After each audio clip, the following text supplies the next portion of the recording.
कराची समेत सिंध भर में यौम सकाफत रिवायती जोश खरोश से मनाया गया। मुख्तलिफ शहरों में रैलियां निकाली गईं, सड़कों पर रक्स किया गया। तफसीलात इस रिपोर्ट में।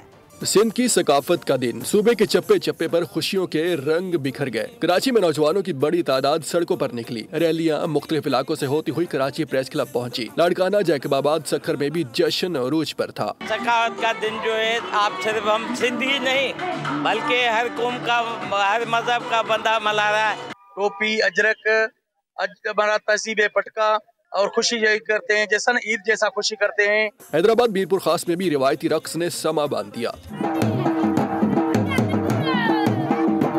थरपारकर, ठट्ठा, कंदकोट, सांगड़ और दीगर शहरों में भी अजरक और टोपी में मलबूस लोगों ने जश्न मनाया। शुरका ने कहा, ये दिन खुशियों और खित्ते की अजीम तारीख की अलामत है।